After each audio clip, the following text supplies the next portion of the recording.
eMachines, a brand that gave us cheap PCs, questionable design choices, and a cautionary tale about what happens when you make Apple angry. This, ladies and gentlemen, and all my beautiful nerds, is the eMachines 1, a machine so inspired by the iMac G3 that if I listen closely, I could still hear Steve Jobs whispering, "I'm gonna sue you into the void." Was it a bold budget alternative or just the world's most lawsuit-worthy clone? Let's dig in and see what this infamous machine had to offer. Buckle up. This is an iMac G3. This is an eMachines 1. I mean, come on. You don't need to be an intellectual property lawyer to see where this was going. Translucent plastic? Check. Rounded all-in-one design? Check. Puck-style mouse? Oh, check. The only real difference? The iMac ran Mac OS, and this baby ran Windows 98 with all the grace of a drunk rollerblader. So, let's get technical. Under the hood, the eMachines 1 packed a 433 MHz Intel Celeron processor, budget-friendly, but not exactly a speed demon. An SIS 530 integrated GPU, which meant gaming on this was like asking a toaster to render a Pixar film.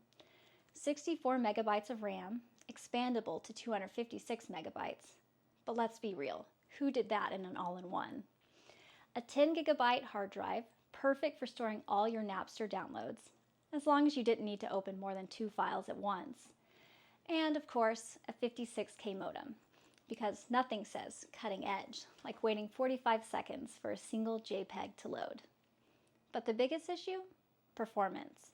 While the iMac was optimized to run Mac OS, this thing was choking on Windows 98 like a kid who tried to swallow a jawbreaker whole.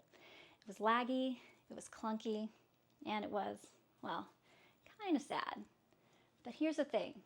After owning one, I gotta say, it's got a certain charm. The curves, gorgeous.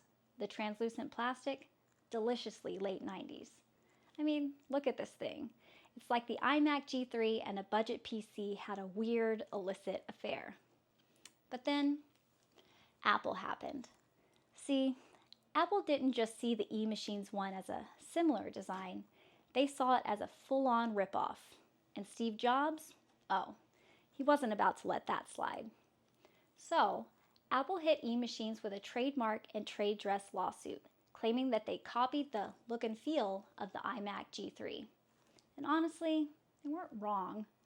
eMachines fought it, kind of, but they were already running on razor-thin margins, and after settling with Apple, they were bleeding money.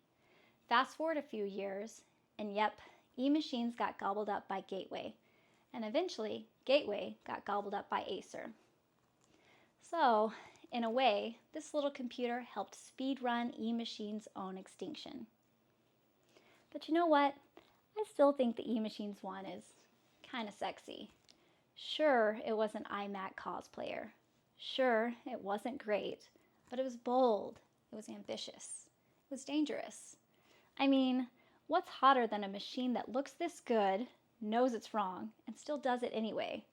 If the iMac was the refined, high-class model, this was the rebellious bad boy that showed up on the motorcycle and whispered, "Want to see something illegal?" And Apple, it said, absolutely not.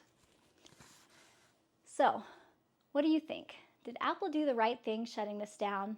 Or should eMachines have been allowed to shoot their shot? And hey, if you've ever owned one of these, tell me everything.